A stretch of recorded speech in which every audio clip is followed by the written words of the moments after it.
ህወሓት በአራት አቅጣጫ ጦሩን አንቀሳቀሰ። ጦሩ በታንክ የታጀበ መሆኑም ተነግሯል። በሌላ በኩል በአማራ ክልል የተለያዩ አካባቢዎች አሁንም በአገዛዙ ጦርና በፋኖ ኃይሎች መካከል ውጊያው ቀጥሏል። የአገዛዙ ወታደሮችን በተለያዩ ግንባሮች እየከዱ ወደ ፋኖ ኃይሎች መቀላቀላቸው ተሰምቷል። ይህ በእንዲህ እንዳለ ግን የአገዛዙ ሰዎች ፋኖን 90% ደምስሰናል እያሉ በሚዲያዎቻቸው እየተደመጡ ነው። በዝርዝር መረጃችን የምትሰሙት ይሆናል። ባለስልጣኑ በድንገት ከኃላፊነት ለቀቁ። ከ3 ዓመታት ገደማ በፊት ጠቅላይ ሚኒስትር አብይ ሹመት ሰጥቷቸው የነበሩት ከፍተኛ ባለስልጣን በድንገት ከኃላፊነታቸው መልቀቃቸው ተሰምቷል። ባለስልጣኑ ጠዋት በስራ ገበታቸው ላይ ተገኝተው አንድ ወሳኝ ሰነድ ከተፈራረሙ በኋላ ጥቂት ቆይተው ከስራ መልቀቃቸውን የተሰማው ባለስልጣኑ በድንገት ከኃላፊነት መልቀቃቸው ሳይጠበቅ የተሰማ ቢሆንም እርሳቸው ግን ከቀናት ቀደም ብሎ ነበር ለአብይ የመልቀቂያ ደብዳቤ ያስገቡት። እናም የሀገሪቱን የአየር ክልል የሚቆጣጠረውን መስሪያ ቤት የሚመሩት ወሳኝ ባለስልጣን ከስራ መልቀቃቸው እያነጋገረ ነው። በዝርዝር ተሰሙታላችሁ። ጠቅላይ ሚኒስትር አብይ አህመድ በትግራይ ያለውን ከህገ መንግስት ያፈነገጠ አካሄድ ስለማናውቅ አይደለም ዝም ያልነው ሲሉ ተደምጠዋል። ጠቅላይ ሚኒስትር አብይ የዛሬ 5 እና 4 ዓመታት የነበረን የውጊያ አቅም ቴክኖሎጂ ትንሽ ይለያያል፣ በተቻለ መጠን ውጊያ ብናስቀር ይሻላል ሲሉ አሳስበዋል። የወልቃይትንም ጉዳይ በተመለከተ ጠቅላይ ሚኒስትሩ ያሉት ነገር አለ። በዝርዝር ይዘነዋል። ሰላም ጤና ይስጥልን። በመላው ዓለም ክፍል የምትገኙ ክቡራትና ክቡራን የኢትዮስ ሚዲያ ቤተሰቦች እንደምን ቆያችሁ? እነሆ ከተለያዩ ታማኝ መረጃ ምንጮች የደረሱንን አዳዲስ መረጃዎች ይዘን ቀርበናል። ለቻናላችን አዲስ የሆናችሁ ካላችሁ ሰብስክራይብ አድርጉ፣ ቪዲዮውንም ላይክ እና ሼር በማድረግ ጀምሩ። በቀጥታ ወደ መረጃዎቹ አለፍን። እስከ መጨረሻው ተከታተሉን። ህወሓት ግዙፍ ጦሩን በአራት ግንባር አንቀሳቀሰ። ጦሩ በታንክ የታጀበ መሆኑም ተነግሯል። ህወሓት ከሰኔ 9 ጀምሮ ግዙፍ የሆነ ወታደራዊ እንቅስቃሴ ያደረገ እንደሚገኝ የቀጠናው የመረጃ ምንጮች ጠቁመዋል። በመቀሌና በመላው ትግራይ ዛሬ ቢሮዎች ተዘግተው ሰልፍ እየተደረገ እንደሚገኝም ታውቋል። ህወሓት በወልቃይትና በራያ ቀጠናዎች ከበድ ያለ የጦር ዝግጅት እያደረገ እንደሚገኝም መረጃዎች ጠቁመዋል። ህወሓት ከሰኔ 9 ጀምሮ ለቀድሞና ለአሁን የትግራይ ታጣቂዎች በሙሉ የክተት ጥሪ ማድረጉም ነው የተነገረው። በዚህም በወልቃይትና በጠለምት ትይዩ አካባቢዎች በ3 ግንባር እንዲሁም ደግሞ ሸረሪና ተብሎ ከሚጠራው ከሱዳን አንድ ግንባር በጥቅሉ በ4 ግንባሮች ወታደራዊ እንቅስቃሴ እያደረገ ነው። ተደብቀው የነበሩ ትልልቅ የጦር መሳሪያዎችን ታንክን ጨምሮ ሽሬ ውስጥ ከሚገኝ መካዝን በማውጣት ታንኮችንም ጭምር እያንቀሳቀሰ ነው ተብሏል። ብልጽግና የህወሓት ኃይሎችን ትጥቅ አስፈትቻለሁ በሚል በተደጋጋሚ የተሳሳቱ መረጃዎችን ለህዝብ ቢያደርስም አሁን ግን ከሽሬ ታንክን ጨምሮ ከባባድ መሳሪያዎችን ህወሓት ከመጋዝኑ መምዘዙ ነው የተነገረው። እንደ መረጃ ምንጮቻችን ከሆነ በዋልድባ በኩል ማይድራፎ ተብሎ በሚጠራው አካባቢ ከአርሚ 11 እና አርሚ 17 የተውጣጣ በቁጥር የታወቀ የህወሓት ኃይል ማይድራፎ ተብሎ በሚጠራ ቦታ ሰፍሯል። የዚህ ወታደራዊ ኃይል ዋና ዓላማው አዲስ ዓለም ተብሎ በሚጠራው በጠለምት ጫፍ በኩል ጠገዴን ወደ ቀኝ እየተወ ወደ አርማጭሆ ሶሮቃ ተብሎ ወደሚጠራው አካባቢ ወታደራዊ ስምሪት እንዲያደርግና በሶሮቃ በኩል በአርማጭሆ ማለት ነው እንዲቆርጥ ትዕዛዝ የተሰጠው መሆኑን የተነገረው። በተጨማሪም በዚህ ቀጠና ያለውን ኃይል የሚመራው አዛዥ ወዲ ያዞል ይባላሉ ተብሏል። ወዲ ያዞል የተባለ የጦር አዛዥ መቀመጫውን ያደረገው ደብረ አባይ ተብሎ በሚጠራው አካባቢ እንደሆነ ነው የመረጃ ምንጮች የገለጹት። ሌላው ህወሓት ኃይል ያንቀሳቀሰበት ሁለተኛው ግንባር ማይተመን ተብሎ የሚጠራው አካባቢ ነው። ሁመራና ሽራሮን በሚያገናኘው ድልድይ በኩል ማይተመን ተብሎ ወደሚጠራው አካባቢ ህወሓቶች ኃይል አንቀሳቅሰዋል። ወደዚህ የተንቀሳቀሰው ኃይል አርሚ 13 እየተባለ የሚጠራው ነው። ይህ ቡድን ዙ 23ን ጨምሮ ከባባድ መሳሪያዎችንም ታጥቋል ተብሏል። ይህንን ኃይል የሚመራው ደግሞ ጸጋይ ማርክስ እየተባለ የሚጠራው የህወሓት ጦር አዛዥ ነው ተብሏል። ማዘዣ ጣቢያውም አዲ ነብሪና አካባቢው ነው የተባለው። ህወሓት ሌላ ኃይሉን ያንቀሳቀሰው ወደ ወልቃይት ግንባር ነው። ይህ ኃይል ማዘዣ ጣቢያውን ማይሃንሲ ላይ አድርጓል። ከደደቢትና ጸሊሞይ አካባቢ የተንቀሳቀሰ ኃይል እንደሆነም ታውቋል። ህወሓት የተጠናከረ ውጊያ ለመክፈት እንግዲህ ዝግጅቱን በዚህ መልኩ እያደረገ እንደሚገኝ ነው መረጃዎች እየጠቆሙት። በተጨማሪም ዛሬ በራያ ቀጠና መረዋ ተብሎ በሚጠራው አካባቢ አንድ ከባድ ተሽከርካሪ መኪና ሙሉ የጦር መሳሪያ ተራግፏል። መኪናው ከመቀሌ የተነሳና መሳሪያዎችን ጭኖ የመጣ መሆኑንም የአካባቢው የመረጃ ምንጮች ገልጸዋል። ከትግራይ የመጣ ነው የተባለው የጦር መሳሪያ አብዛኛው ተተኳሽ እንደሆነና መረዋ ተብሎ በሚጠራው አካባቢ ዛሬ ከማለዳው 11 ሰዓት ከ45 አካባቢ ነው የተራገፈው ተብሏል። በሌላ መረጃ ባለስልጣኑ በድንገት ከኃላፊነት ለቀቁ። ከ3 ዓመት ገደማ በፊት ጠቅላይ ሚኒስትር አብይ ሹመት ሰጥቷቸው የነበሩት ከፍተኛ ባለስልጣን በድንገት ከኃላፊነት መልቀቃቸው ተሰምቷል።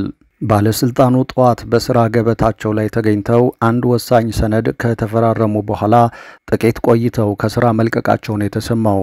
ባለስልጣኑ በድንገት ከኃላፊነት መልቀቃቸው ሳይጠበቅ የተሰማ ቢሆንም እርሳቸው ግን ከቀናት ቀደም ብሎ ነበር ለአብይ የመልቀቂያ ደብዳቤ ያስገቡት።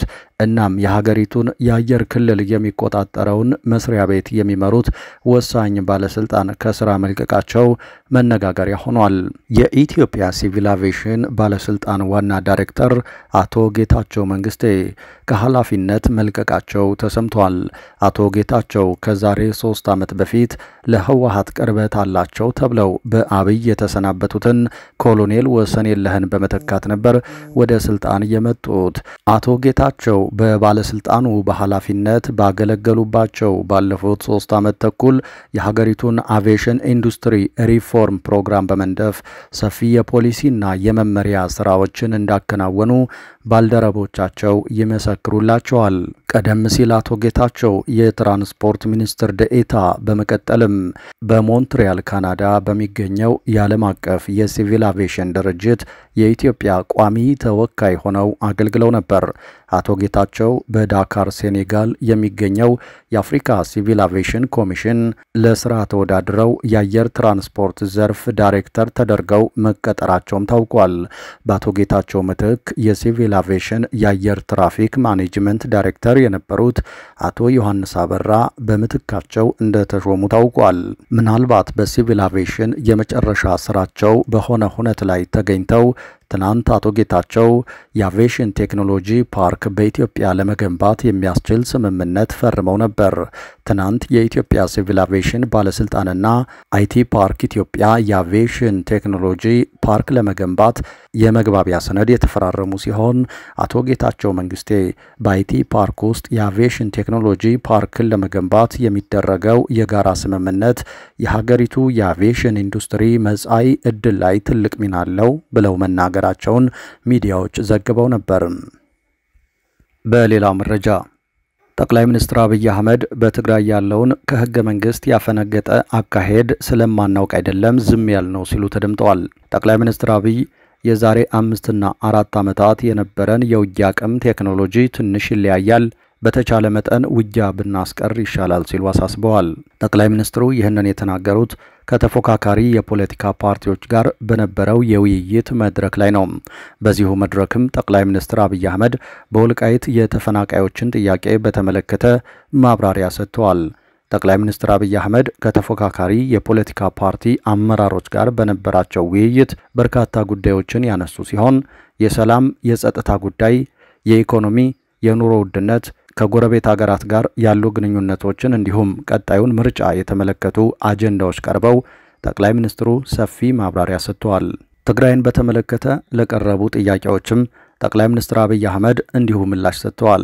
በተለይም በጦርነቱ ምክንያት በትግራይና አማራ ክልሎች የይገባኛል ጥያቄ ከሚነሱባቸው ግዛቶችና ከኤርትራ አዋሳኝ አካባቢዎች የተፈናቀሉ ወገኖች የመፍትሄ ጥያቄ በማቅረብ ላይ መሆናቸው ይታወቃል። ከወልቃይት መፈናቀላቸው የተገለጸ በርካታ ዜጎች ከረቡዕ አንስቶ እስከ ዛሬ አርብ የሚቀጥል የተቃውሞ ሰልፍ ላይ ይገኛሉ።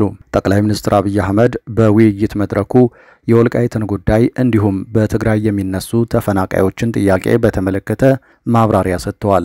ጠቅላይ ሚኒስትር አብይ አህመድ የተፈናቀሉ ሰዎችን ለመመለስ 100% ዝግጁ ነን ያሉ ሲሆን ከዚህ ቀደምም ዝግጁ ነበርን ሲሉ አጽንኦት ሰጥተዋል። ጠቅላይ ሚኒስትሩ ይህንን ሐሳብ አብራርተውም በራያ ተፈናቃዮችን መልሰናል ሲሉ አብራርተዋል። አብይ አክለውም በወልቃይትም እንደዚህ አይነት ፍላጎት ነው ያለን ሲሉ ገልጸዋል። ከጊዜያዊ መንግስቱ ጋር የተነጋገርነው በእኛ በኩል ተፈናቃይ ዜጎች ለፖለቲካ ፍጆታ መጠቀሚያ ሳይሆኑ ቦታቸው ቢመለሱ ኢትዮጵያ ታተርፋለች በሚል ነው ሲሉ ጠቅላይ ሚኒስትር አብይ አህመድ አመልክተዋል። ይህንን ለማሳካትም 10 ጊዜ እቅድ መውጣቱን ጠቅሰዋል። ጠቅላይ ሚኒስትሩ የትግራይ ጉዳይ ብዙ የማይገደን የማያሳስበን አይምሰላችሁ ሲሉ ተናግረዋል። ዘመን ተቀይሯል ሲሉ ማብራሪያቸውን የቀጠሉት አብይ የዛሬ 5 እና 4 ዓመት የነበረን የውጊያ አቅም ቴክኖሎጂ ትንሽ ይለያያል፣ በተቻለ መጠን ውጊያ ብናስቀር ይሻላል ሲሉ አሳስበዋል። እንደምታውቁት በባለፈው ውጊያ እኔም ተናግሬያለሁ፣ ከትግራይ ወጣቶች ከትግራይ እናቶች በላይ የተጎዳ የለም ሲሉ ተደምጠዋል። የሚያስገድሉ ሰዎች ይፎክራሉ ያሉት ጠቅላይ ሚኒስትር አብይ አስገዳዮች ይፎክራሉ፣ ሟቾች ግን ጉዳዩን ሳያውቁ ይጠፋሉ፣ ያ እንዳይሆን ያ እንዳይፈጠር ነው ትዕግስት የምናደርገው ሲሉም አብይ አህመድ አመልክተዋል። በሌላ መረጃ ፓርላማው ሰሞኑን ያጸደቀው አዋጅ ብዙዎችን እያስቆጣ ነው። ስለ አዋጁ ያሬድ ኃይለማርያም እንዲህ ሲል ምላሽ ሰጥቷል። ከትናንት በስቲያ በህገወጥ መልኩ የተገኘን ንብረት ለራስ የማድረግና የሽብር ወንጀልን በሽፋን ስር ሆኖ ምርመራ ስለማድረግ አስመልክቶ ፓርላማው ባጸደቀው አዋጅ አንቀጽ 26(4) ላይ አንድ አነጋጋሪ ድንጋጌ ተቀምጧል። እሱም በዚህ አዋጅ መሰረት በሽፋን ስር የሚደረግ ምርመራ ወይም በቁጥጥር ስር የሚደረግ ማስተላለፍን እንዲያስፈጽም የተመደበ ሰው በግዴታው ላይ እያለ ከአቅሙ በላይ በሆነ ምክንያትና ከፈቃዱ ውጭ ሆኖ ከግድያ ወንጀል በቀር ለሚፈጽመው የወንጀል ድርጊት የወንጀል ክስ አይቀርብበትም የሚል ነው። ይህ አንቀጽ ትልቅ ክፍተትና ለዘፈቀደ ትርጓሜ በር የሚከፍቱ ሐሳቦችን የያዘ ከመሆኑ በላይ ወንጀል መርማሪዎች ያሻቸውን እንዲያደርጉና የዜጎችን መብት ያለ ገደብ የሚጥሱ ተግባራትን ያለምንም ተጠያቂነት እንዲፈጽሙ የሚያደርግ ነው። እጅግ መረን በለቀቀና በተበላሸ አሰራር ላይ እንዲህ ያለ የዜጎችን መብት አደጋ ላይ የሚጥል ፈቃጅ ህግ ማውጣት ለያውም ዘንቦብሽ ነው የሚያስብለው። በሽፋን ስር ሆኖ ምርመራ ስለማድረግ በመላው ዓለም የሚተገበር የወንጀል ምርመራ ሂደት ስልት ነው።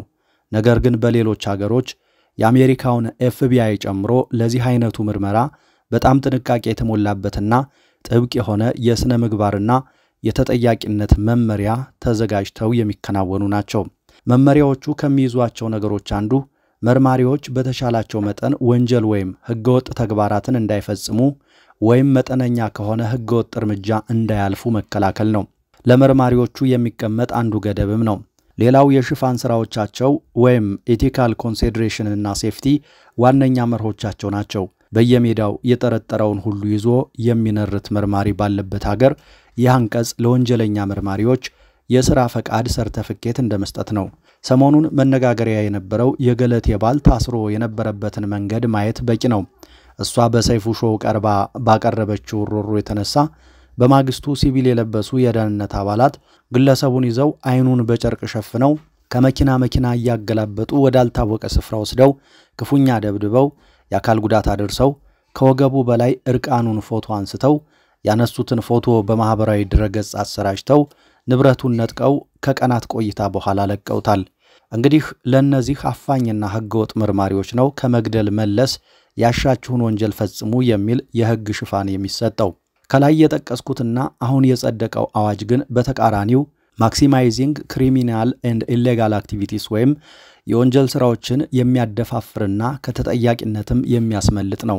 ህጉ አንደኛ ከአቅሙ በላይ በሆነ ምክንያትና ከፈቃዱ ውጭ ሆኖ የሚለው ሐሳብ በግልጽ ያልተቀመጠ በመሆኑ ለትርጉም የተጋለጠ ነው።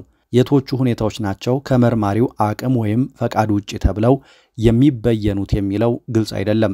ሁለተኛ ከግድያ ወንጀል በቀር ለሚፈጽመው የወንጀል ድርጊት የወንጀል ክስ አይቀርብበትም የሚለው እጅግ አደገኛ አገላለጽ ደጋግሞ መርማሪው ከግድያ መልስ በተመርማሪው ላይ የማሰቃየት ወይም ቶርቸር፣ ጾታዊ ጥቃት፣ ሙስና፣ ዝርፊያ፣ አፍኖ መሰወር ወዘተ የመሳሰሉ አሰቃቂ ወንጀሎችን ቢፈጽም አይጠየቅም ማለት ነው።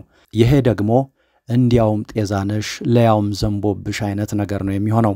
የተወደዳችሁ አድማጭ ተመልካቾቻችን ከተለያዩ ታማኝ መረጃ ምንጮች የደረሱን አሁናዊ መረጃዎች እነዚህ ነበሩ። ከቆይታ በኋላ በሌሎች መረጃዎች ድጋሜ እንገናኛለን። እስከዛው በያላችሁበት ሰላም ጊዜ ተመኘን።